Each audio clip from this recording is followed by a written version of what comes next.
Today we're going to answer the question on how often should you water your plants in containers if you grow in containers like these.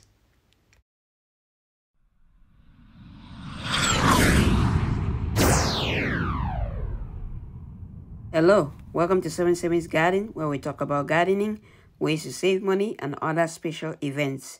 If you are new to the channel, please subscribe and hit the bell icon so that you get notified of all upcoming videos.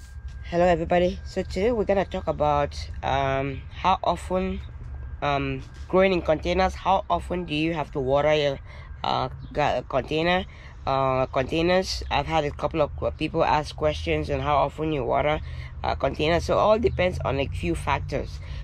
So I'll give you an example. See these, when you see the leaves of the plants weak like this, drooling like this compared to this over here, you know that it's the container is dry, it needs water, and you don't have to wait until it gets to this situation. But I'm just showing you an example, and to make that example fact, I'm gonna put water there and then continue with the video. Later on, in 10 minutes time, at the end of the video, we'll come back and see how it looks, when we has water and the plants have water. So right now, let's just put some water in there, then we continue going. So let me get my water right here. Just fill it, just water it. As you can see, the leaves are drooling. See excess coming out. That's fine. I just want to, since it's really dry, you want to do it a couple of times just so that way it gets the best way for you to do in a situation like this is to put, if you can, put your container in a bucket, or put it on top of put the bag like this on top of the water, standing water, and you absorb the water much better and much faster. But we don't have a big container to put this in there, so we're just gonna leave it like that. So let's go to the other stuff that we're talking about. So if you're growing in containers like these, there are different size containers, and different size containers give you different advantages and disadvantages. Okay, so growing in a bag like this, this one, it doesn't hold that much water, in terms of as soon as the water gets in, even the walls, water comes out from the walls and the bottom, compared to a bucket like this where it keep a little bit of the water. The water is not gonna drain out completely very fast, so it gives you a little bit more time and a little bit more moisture in the container. And the benefit with this container also is that I made some holes at the bottom here, just like an inch from the bottom. It gives it a little reservoir over here that it can at least have some moisture and have some water. It doesn't just dry out completely like a bag. Okay. The second thing is, if you're growing in containers, there are different size containers. So for example, this over here, this container right here, small size container, is, if you're growing they are the same things. If you're growing in a small size container and you're growing in this, these two are growing the same plants, but this size is much smaller than this one. So this is gonna get much drier faster than this one because of the mass. There's a lot of mass, there's a lot of potting mix in there, so the potting mix is gonna hold a little bit more water than this small container, because the plant is drawing from the mass that it has. So you also have to take that into consideration. Another thing to take into consideration is the size of the plant that you have inside. So if you have a smaller plant in this container, it will be better than a bigger plant. The bigger plant takes up a lot of nutrients from the container, so it needs a lot of water and a lot of mass to do that. So if you have a bigger container, it takes a lot longer for the bigger container to dry out compared to a smaller container. So if you have a bigger container, you want to make sure that your plants continue developing and they continue doing great if they're in bigger containers. If they're in smaller containers, they're gonna dry out much faster, and you want to make sure you keep an eye on the smaller containers. Sometimes I come in here into the greenhouse, I just I first of all, take a look at the small containers first, because I know those are the ones that dry out much faster than the big ones, because the big ones have the mass and they can withstand the temperature, and they can hold and provide nutrients for much longer. So bigger containers like these can last a lot longer. So I don't have to worry. I don't have to worry about container like these because it has a big size, and there's a lot of potting mix in there, and it's gonna take a long time for it to dry out, compared to if I have it in a smaller container like this, or even a smaller one like this. So that's some of the things that you want to take into consideration. The next thing is depending if you're growing inside the greenhouse or you're growing outside. In the greenhouse, it's much warmer, so it's gonna dry out much faster. The temperatures are much warmer in the greenhouse than outside. So if you're growing in the greenhouse, you want to water frequently, because it's gonna dry out very fast. If you're growing outside, then it might not. And two, you might get rain from outside. If you have it outside, it might rain on it, and you might not worry too much about it compared to in the greenhouse. Third thing is the temperature of where you live. What's the temperature of the area? I am in zone 6, so the temperature here, depending on the time of the year, is usually in the summers it's hot, but not as hot as zone 8, zone 9, and the other areas where this temperature goes to like 100 or 90 degrees. So you want to make sure that you know the temperature and know how hot it is. If it's too hot, then you want to make sure you water regularly. Days that the temperature is like 90s, 80s, 90s, 100, you want to keep an eye on it, especially small containers.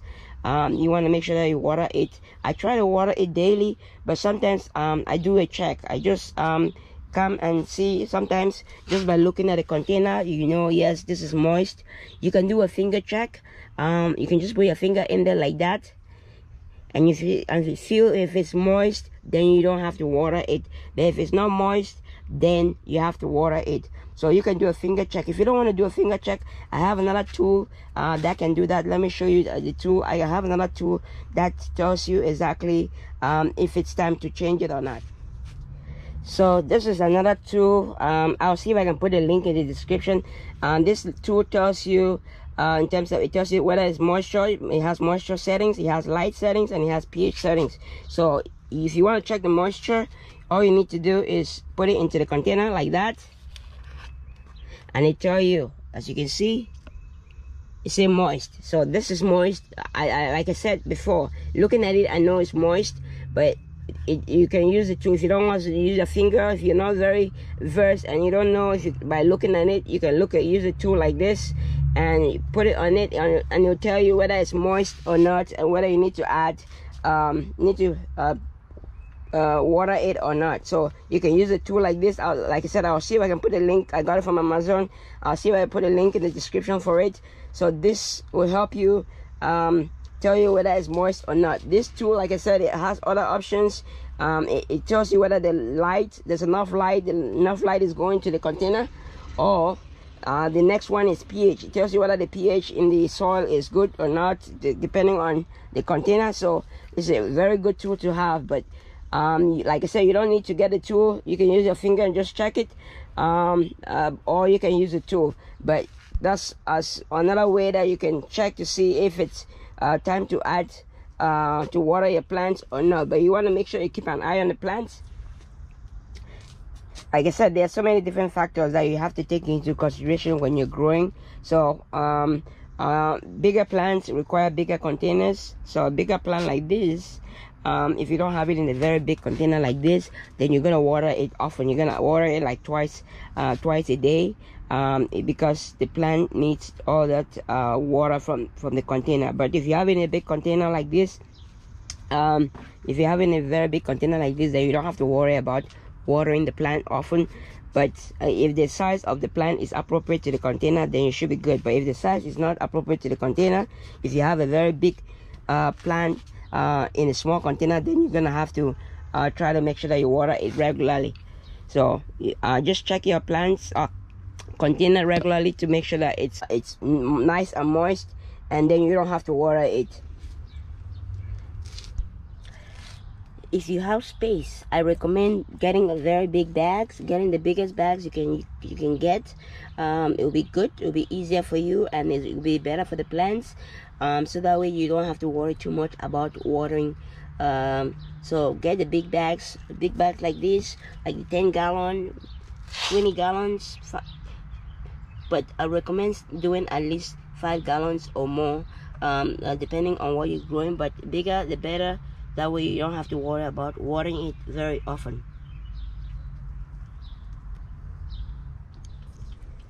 Okay, this is it. After about 10, it's been about 10 or 13 minutes since we started the video. You can see it's coming along. It's much closer to this right here, so it's coming along. So it's getting the water, and it's doing great. So that's very important to make sure that your containers stay moist, and your soil stay moist, and your plants stay live and healthy. Okay, let me know in the comments below what you think about the video, and if you had similar issues and how you've dealt with the issues.